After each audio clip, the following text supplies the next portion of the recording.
ہم کہتے ہیں نہیں، عورت کو گھر سے باہر نکالو گے تو کام بنے گا، عورت کو بازار کی زینت بنانا، عورت کو چار دیواری سے باہر دھکیلنا ظلم بھی ہے، پریشانی بھی ہے، اور شریعت کی مخالفت تو ہے ہی ہے، خاندانوں کے توڑنے کا آسان طریقہ بھی ہے۔ رسول اکرم صلی اللہ علیہ وسلم نے اس لیے خاندانوں کی حفاظت کے بارے میں بہت کچھ فرمایا۔ کاش ان مسلمان عورتوں کو بھی یہ بات سمجھ آ جائے کہ مسلمان عورت کی عزت اس میں ہے کہ وہ گھر میں قرار پکڑے، عزت اس میں ہے وہ بچوں کی تربیت کرے۔ آج مائیں ابن تیمیہ کیوں نہیں جنتی؟ آج ابو بکر بن عیاش مائیں کیوں نہیں پیدا کرتی؟ آج امام احمد بن حنبل جیسا ایمان والا بچہ کیوں نہیں پیدا ہوتا؟ آج ٹیپو سلطان کیوں نہیں نظر آتا؟ پتہ یہ کون تھے؟ ٹیپو سلطان کہا کرتے تھے کہ میری ماں نے مجھے کہا تھا، بیٹا میں نے زندگی میں تمہیں ایک مرتبہ ہی دیکھا جب تم پیدا ہوئے تھے، میں نے زندگی میں تمہیں غسل بھی دیا ہے تو تیرے اوپر کپڑا ڈال کے غسل دیا ہے، تھے تم میرے بیٹے لیکن میں نے تمہیں بھی نہیں دیکھا۔ کیسے اس ٹیپو سلطان میں حیا نہ ہوگی؟ یہ کون ہے امام احمد بن حنبل؟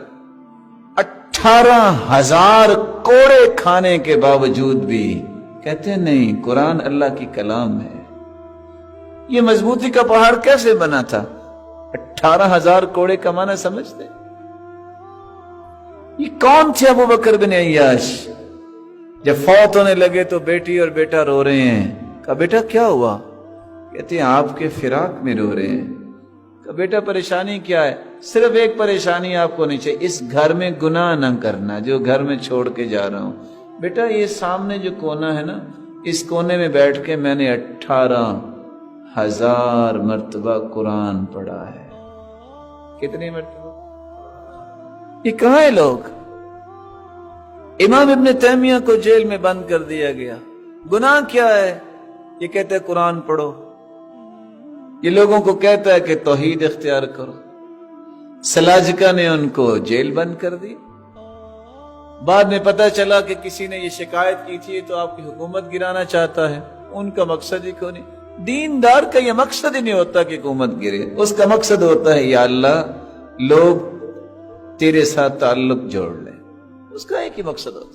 جب ایلچی آیا کہ سنا ہے آپ ہماری حکومت گرانا چاہتے ہیں، فضحک ضحک المستعلی، مسکرا کے کہتے ہیں میں حکومت گرانا چاہتا ہوں، اسنو میں ملکک و ملک آبائک و اجدادک، تیری بادشاہی، تیرے باپ دادا کی بادشاہی، لا تساوی عندی فلسا، میرے نزدیک تو اس کی قیمت ایک ٹکا بھی نہیں ہے، اس کے لیے میں کوشش کروں؟ میں تو چاہتا یہ ہوں کہ تم قیامت کے دن جنت کے بادشاہ بنا دیے جاؤ، وہاں کی تمہیں بادشاہیاں مل جائیں، اتنی زمین وہاں ملے کہ تم سوچو میرے پاس تو اتنی دنیا میں بھی نہیں تھی۔ کس انداز سے اس کو جکڑا گیا، اور وہ اسی حالت میں ہاتھ بندھے ہیں، قرآن پڑھ رہے ہیں۔ 80 مرتبہ قرآن پڑھا۔ کتنی مرتبہ؟ 81ویں مرتبہ جب قرآن پڑھ رہے تھے، جب اس آیت پہ آئے فی مقعد صدق عند ملیک مقتدر، ساتھ ہی مسکرائے اور اللہ کے پاس چلے گئے۔ آج یہ مائیں کیوں نہیں جن رہی؟ یہ مائیں جو ہیں ان کی جھولیاں بانجھ کیوں ہو گئی ہیں؟ کیونکہ ماں کو پتہ ہی نہیں ہے میری ذمہ داری کیا ہے۔ ماں کو صرف ایک سوچ دے دی گئی ہے، کون سی سوچ؟ عیش کرو۔ کیا سوچ دے دی گئی ہے؟ بازار میں آؤ۔ آج ہر گھر ٹوٹتا نظر آتا تو کیوں؟ کہاں گئی وہ سعید بن مسیب کی بیوی کی اوصاف اور صفات؟ عورتیں اکٹھی ہو کے آگے کہتی ہیں آپ کیسے اپنے خامند سے بات کرتی ہے، یہ تو بتاؤ۔ یہ وہ خامند ہے جو کہا کرتے تھے کہ 50 سال گزر گئے میں پہلی صف میں پہلے بیٹھا ہوتا ہوں، اذان بعد میں ہوتی ہے۔ کہاں ہم اس طرح بات اپنے خامن سے کرتے ہیں، کما تکلمون امراءکم، جس طرح تم گورنروں سے بات کرتے ہو۔ وہ ادب کہاں گیا؟ آج چھوٹی چھوٹی بات پہ طلاقیں ہو رہی ہیں، کیوں؟ منہج کوئی سمجھنے کے لیے تیار نہیں ہے۔ منہج وہی ہے جو قرآن اور حدیث نے دیا ہے، اسی سے ہی قومیں بنتی ہیں، اسی سے ہی قوموں کا عروج ہوتا ہے۔ ہٹلر کتنا بڑا ظالم تھا، اس کی بات بھی لوگ کوڈ کر دیتے ہیں۔